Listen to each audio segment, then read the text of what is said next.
Thanks, Lauren. It's true. I love a good story. My first pastor as a young priest was Monsignor Jack McCabe, who some of you in this room know and probably remember, who was a master storyteller.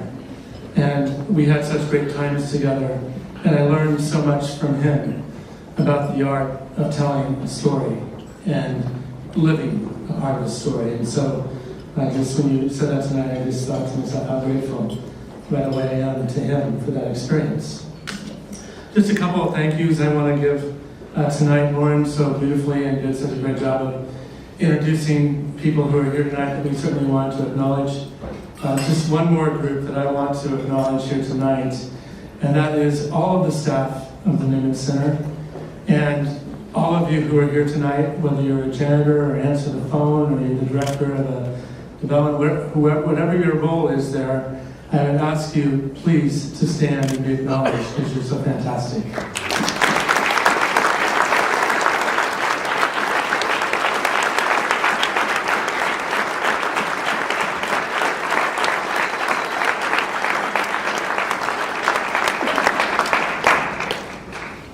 Thank you again to all of you.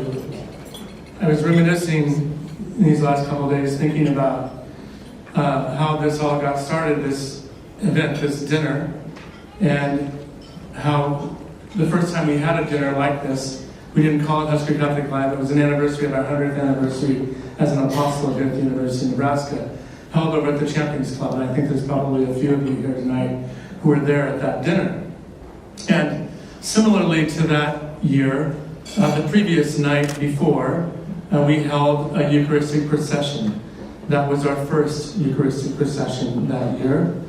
And last night we had another procession. It was an absolutely beautiful night. It was a little chilly, a little bit of a breeze, yes.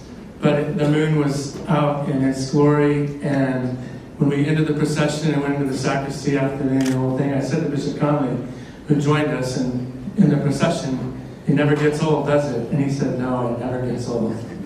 To see all those young people and their devotion to our Lord in the Blessed Sacrament, to be able to have that experience, to process with them and see them, just their love for the Eucharist is just a wonderful, outstanding thing. And so, what a great night that was for us last night.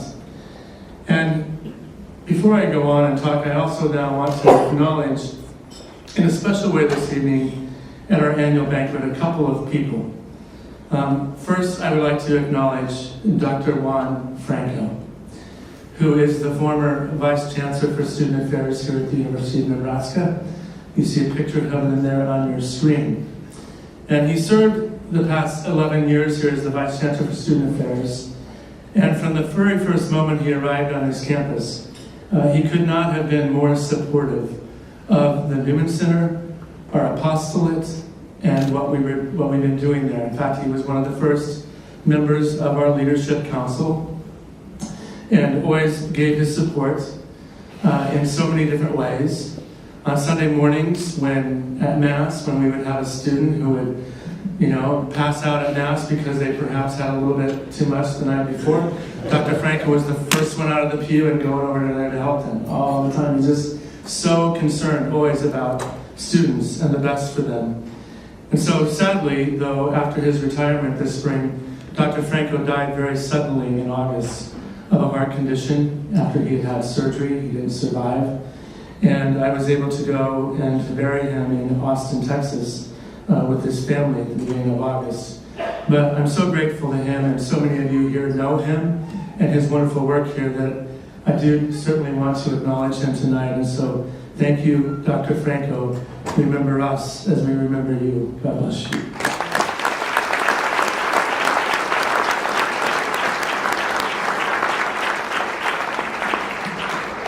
The other person that I want to acknowledge in a special way tonight, and she doesn't know I'm going to do this, and she's here, is Bonnie Caddy.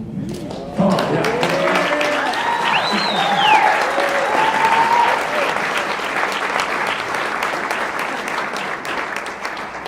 We want to honor Bonnie tonight because of something absolutely amazing about her and her life and her service to Christ and His church. I don't really even know if I know anybody who's worked for a company for 50 years, to be quite honest. Let alone somebody who has volunteered for an organization with such dedication for 50 years as Bonnie Kennedy has done. She has served at the Newman Center for 50 years. She's about 58 this year, is that right, Bonnie? As a catechist, cleaning the rectory, taking immaculate care of our sacristy, which she does to this day. All of the appointments in our sanctuary, our candles, our linens are in perfect condition because every Saturday morning, Bonnie is there early, probably usually about 6 a.m., to get things started, and then she has a whole crew of students who help her until noon. And they work hard every Saturday, and she has been doing this, I'm not kidding, for 50 years, which is absolutely amazing.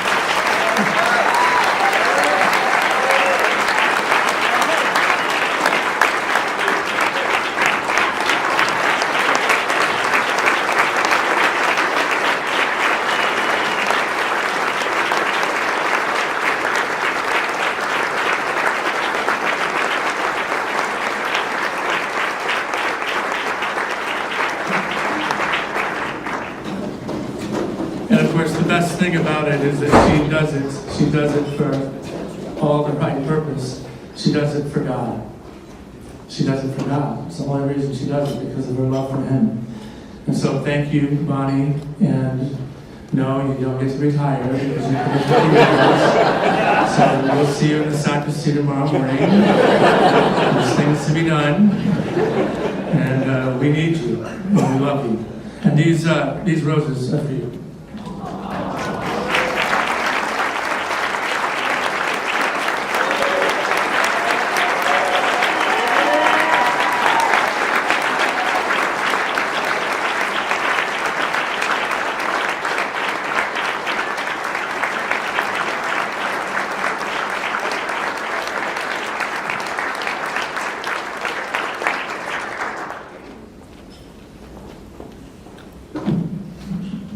Okay, awesome.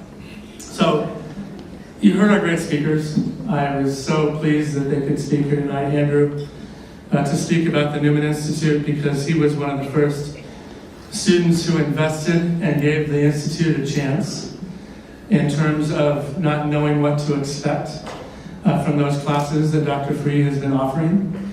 And I was able to see, as you were tonight, that by participating in those classes in the Newman Institute, that it has impacted his life.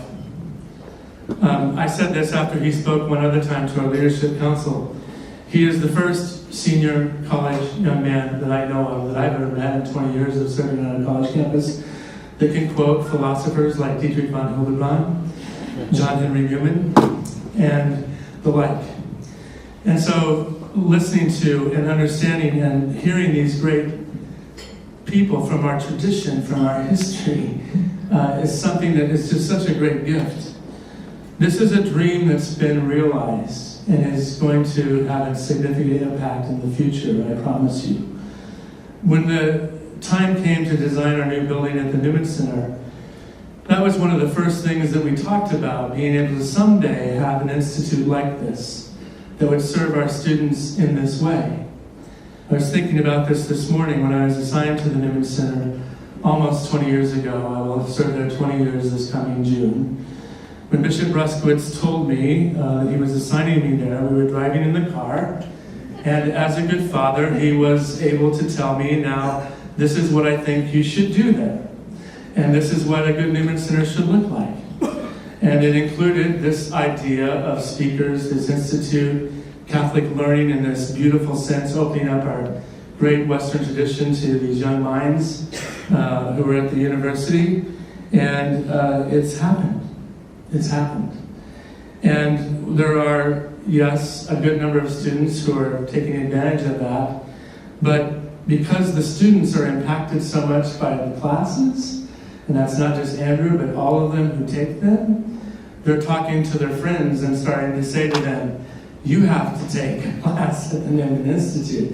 It'll change everything. It'll change so much for you if you do this. And so, Dr. Free, while I know you love having a small classroom where you can all sit around a table and talk, I'm hoping and praying that you're bombarded by students. We're going to have to figure out how that's going to look like in another way. And so Dr. Free has been a tremendous gift to come to us at the Newman Center. I'm very grateful that he's there, and I'm very grateful that this part of our dream is being realized. And I thank Bishop Conley for quickening, if you will, because he wanted this to happen so much as well, that it got started even sooner than we hoped that it would. I also want to thank Chance for your great words tonight. Over a year ago when they started this group at the Newman Center, I just simply said yes. Father Holdren has beautifully guided them in this apostolate and this story. And I have simply been able to be a witness of the Holy Spirit working in these couples and through them. And I'm also very excited about that. Not only is this group been started, but another one's going to be starting soon here in Lincoln. And then I'm also excited about how they're going to be able to help us also at the Newman Center. So I think it's been a couple of months ago, I had the men from the couples up to my deck for a little night. And we were talking about how they finished discerning their charisms, and they were figuring out what they were going to do next. And I proposed an idea to them that since we're now doing so much marriage preparation at the Newman Center, 50 to 60 couples a year, that they would assist us with that. And that they would participate in a mentoring program for our young couples who are coming to the Newman Center to prepare for marriage. And that they would do this simply by having these couples who are coming to us, Father Mills and myself, inviting them into their home. And I said, you don't have to do anything different. You just have to put a little more food in the pot. Because they need to see you with your kids screaming. They need to see you putting your kids to bed. They need to see you as a faith spirit working in these couples and through them. And I'm also very excited about that. Not only is this group been started, but another one's going to be started soon here in Lincoln. And then I'm also excited about how they're going to be able to help us also at the Newman Center. So I think it's been a couple of months ago, I had the men from the couples up to my deck for a little night. And we were talking about how they finished discerning their charisms, and they were figuring out what they were going to do next. And I proposed an idea to them that since we're now doing so much marriage preparation at the Newman Center, 50 to 60 couples a year, that they would assist us with that. And that they would participate in a mentoring program for our young couples who are coming to the Newman Center to prepare for marriage. And that they would do this simply by having these couples who are coming to us, Father Mills and myself, inviting them into their home. And I said, you don't have to do anything different. You just have to put a little more food in the pot. Because they need to see you with your kids screaming. They need to see you putting your kids to bed. They need to see you as a family. Because so many of them don't know what that is supposed to look like. They just don't. Because of their background, how they were raised, where they came from. But the fact that they're coming to the church and wanting to be married, they desire that. They just don't know how to make it happen or what it looks like. I talk about this often in terms of when I was first a young priest. What is the difference between couples coming from marriage prep? And there is a difference. So in my young days as a priest, you would have couples who would come to church to get married because their parents wanted them to. And to keep peace, they would, sit there and do marriage prep and, walk through the motions. That happens some, but not as much anymore. Those couples aren't really coming to the church necessarily anymore to get married. But I always say this, the couples who are coming, they might not have things in the right order. Some of them start by, as I say, keeping house before they get married. They're living together, different things. But they do have this desire in their hearts that they want to get it right. As one couple, I asked them, I said, who came from both very broken families, came to me for marriage prep, I said to them, I'm just curious, why did you guys come to the church to get married? And he said, because my grandmother said that maybe if we did that, we would have a chance that our marriage would last. And I said, I can work with that. I can work with that. And they went through RCIA together, they took instructions together, and they're doing very, very well. But I'm very excited. These guys immediately said, yeah, Father, we'll do that. I'm like, well, you probably should go home and talk to your wives first. But they're willing to help us with this, and there's going to be so much fruit that will come from that alone, that I'm very excited to see what God has in store for the rest of this apostolate, because the Holy Spirit is He's full of surprises, and great surprises. So thank you, and thank you for being here tonight. I want to talk a little bit tonight about, it is when I finish this June, not that I'm probably going to be going anywhere, because yes, we have still a large debt that has to be paid off. But I will have finished 20 years of campus ministry. And people who know that will often ask me the question, how has it changed, Father, in 20 years? And I will tell them this answer, that young people who are here today at college are not so different from the young people who came 20 years ago when I started. It's the same human nature, right? What has changed dramatically in those 20 years is our culture. Our culture has changed very dramatically. And so it has changed in many ways the way we approach or try to do campus ministry. I read an article the other day. I actually heard about this book recently, and it's called iGen. And Bishop Robert Barron, who I consider to be one of the leaders in the Catholic Church in America today in terms of evangelization, wrote an article just the other day about this, saying that if anybody wants to know anything about how to evangelize this next generation, you got to read this book. And I was grateful that I had already ordered it, and I'm in the process of reading it. But the book is written by a professor of psychology from San Diego State University. And she said the first thing about young people of this coming generation is that it's the first generation that we have had of young people who have grown up with iPads and iPods and iPhones in their hands. And that has shaped their consciousness and their behavior in significant ways and patterns. And that's why she calls them the generation iGen, like iPhone, iPad, and so forth, right? So she has done an immense amount of research to present what we know about this generation that's coming up that we are called to evangelize. And what her findings show is, I can confirm by practice, I would say, of being around them. This generation is growing up more slowly than previous generations. For example, while most of us in the room couldn't wait to get our driver's license when we were 16 years old, many of them today are saying, I don't need a driver's license yet. And they wait till they're 18 or 19 or 20 before they get their driver's license. I couldn't wait to get behind the wheel and have my own car. I don't know about you, but this is changing in some ways today. These are generalizations, but these are results of the study that she's finding.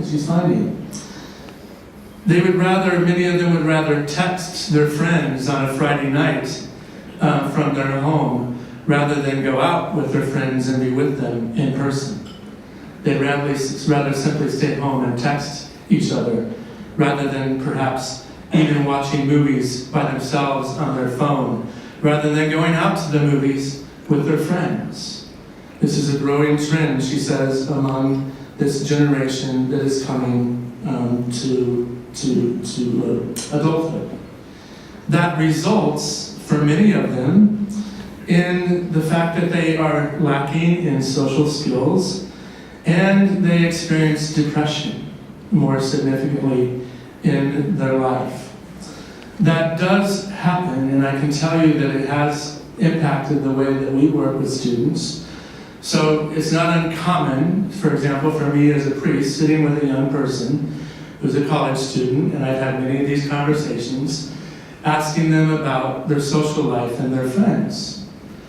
And they'll respond by saying, I don't really go out with my friends. And so I've literally given assignments to students, and I've asked them, like, okay, in 2 weeks, I want you to come back and see me again. And before you come back 2 weeks from now, I want you to initiate some type of social encounter with another person, and do that before you come back. I don't care if you ask a girl out on a date, or if you ask a buddy to go to the gym, or go to lunch, or whatever it is that you do. I just want you to initiate it yourself.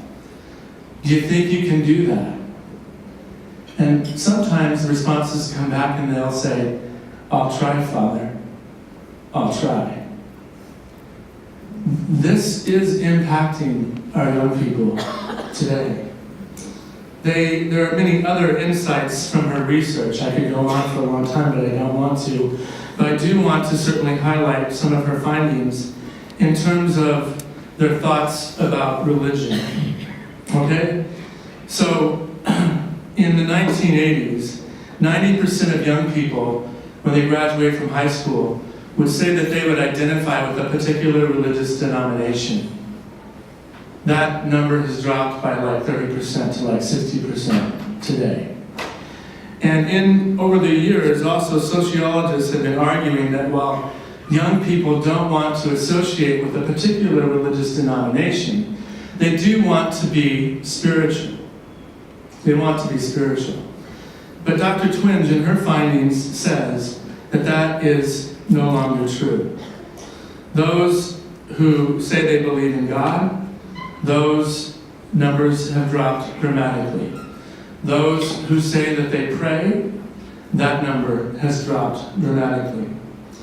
Those who see, very often now, they see the Bible as what they call ancient legends, fables, moral precepts that were recorded by men. These iGeners are not simply distrusting religious denominations, organizations. They are disconnecting themselves from religion altogether. This was also confirmed this summer when I went to the convocation of the Catholic Church in the United States in Orlando, Florida, in July. I wouldn't advise going to Orlando in July if you don't have to, by the way. When they told us that the largest growing number of religious identity today is the category of the nuns. And that's not nuns wearing a veil. That's nuns, N-O-N-E-S. No religion, don't want to have anything to do with it. It's the largest growing denomination, if you will. It's the largest growing denomination, if you will, in our country today. Why is this happening? Well, Dr. Twenge says from her research that it's happening because there is this preoccupation with individual choice. As Bishop Barron said, he saw this billboard in California recently when he was riding down the freeway that said, "My life, my death, my choice. Stay away." It's a growing viewpoint, if you will, certainly in our culture. Also, young people will talk today about religious belief being incompatible with a scientific view of the world. College students especially will bring this up as a reason why they don't really want to believe. And then she says the third category that comes up most frequently is that they perceive Christian organizations as being anti-gay.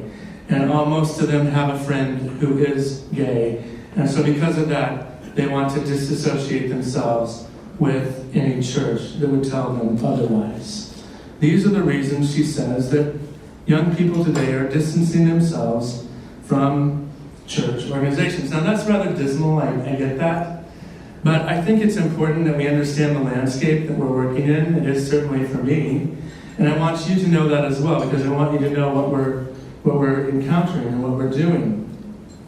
which I would argue is even more reason for the importance of this apostolate. Because there are so many voices out there who are clamoring for our young people, our students' attention, who want to pull them away from what we have to offer them. And while this can be seen as discouraging, at the same time, we know that even though these are trends that we're experiencing with our young people in this generation, we know that, like St. Augustine, they have a God says, they have a God-shaped hole in their heart that nothing else is going to fill. And so they need us and what we have to offer them, whether they realize it or even want it right now. Because they will never be satisfied until they come to know God, that He fully knows them and fully loves them. That's the longing of their heart. Young people haven't changed from when we were young people. That's the desire of their heart, even if they can't necessarily articulate that or voice that. So what it means is that it just changes the way we begin conversations with our students. And we begin asking questions that we would have assumed before that we never assume now.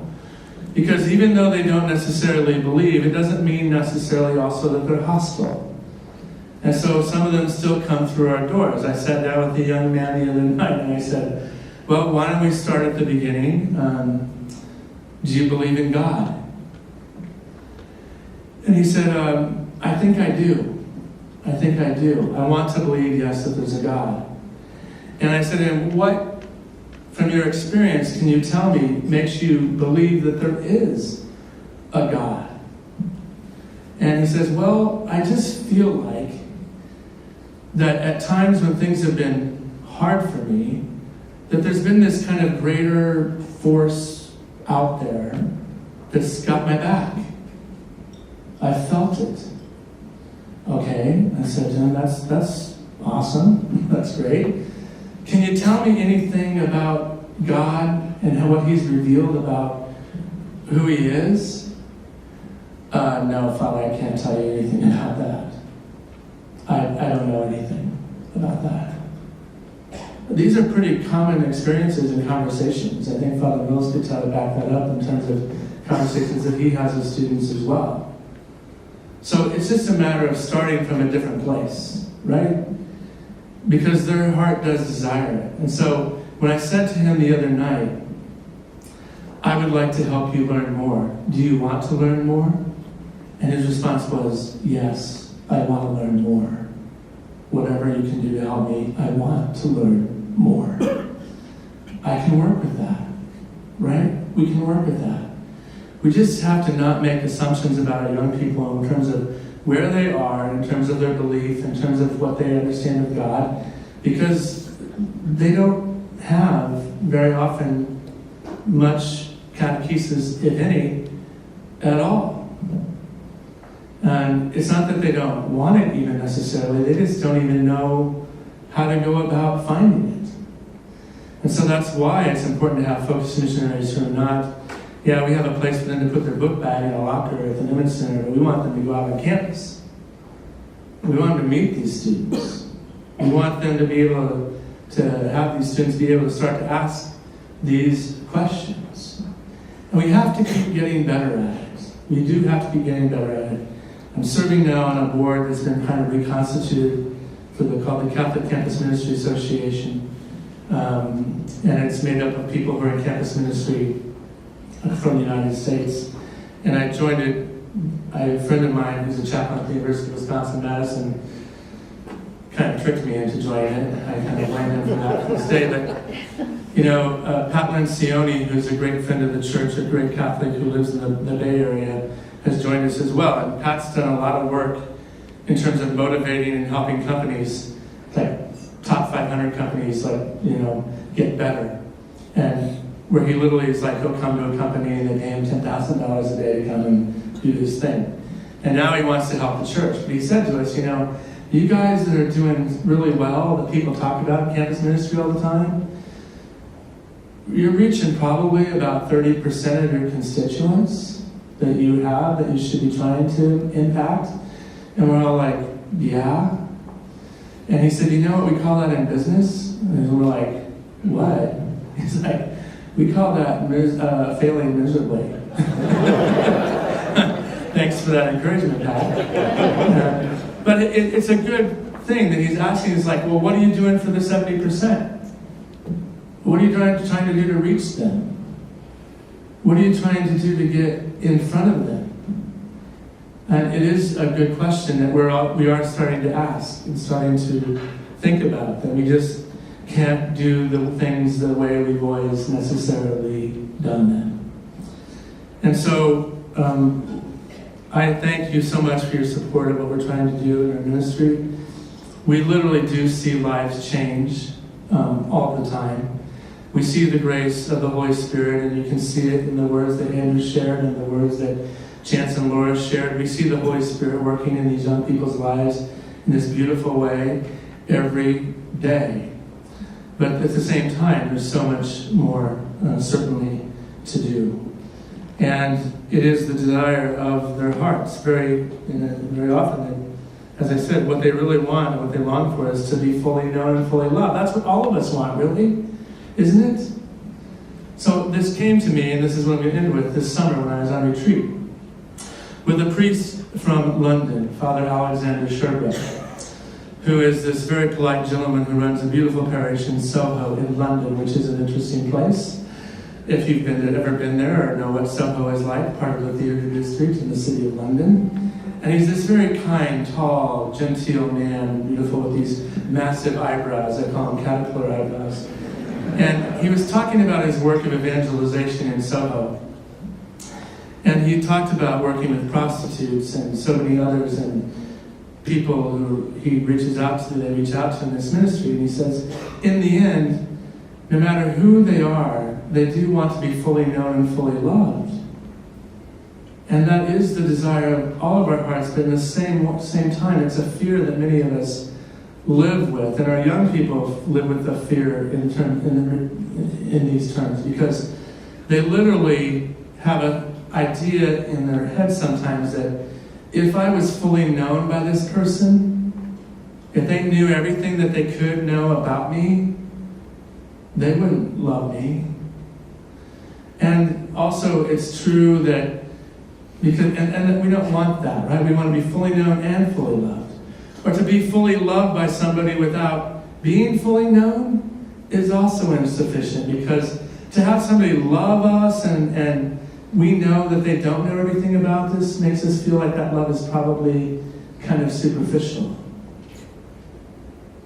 What every one of us longs for is to be fully known and fully loved. And you know where that happens best? In the Sacred Heart of Jesus. In Him. He knows us completely. We don't hide anything from Him. And at the same time, He still loves us completely. So that's our mission, is helping our young people believe that and trust that. I know they struggle with it because I sit with couples who talk about the fact that they have a hard time fully revealing themselves to each other. They still worry about it, even though they're thinking about getting married to each other. Can I really tell him everything? Would she marry me if she knew this? It's a big struggle. But it is, when they know that they're fully known and loved by God, then it helps make that easier for them as well. So it's been a great theme. We always used to do themes, and we went a few years without doing them, but we brought it back this year. Our students have embraced it. I hear them talking in their conversations about it all the time, about being fully known and fully loved. And again, I thank you for your support of this apostolate and your prayers, that we can keep helping our young people, our college students, truly know that they are fully known and fully loved. God bless you.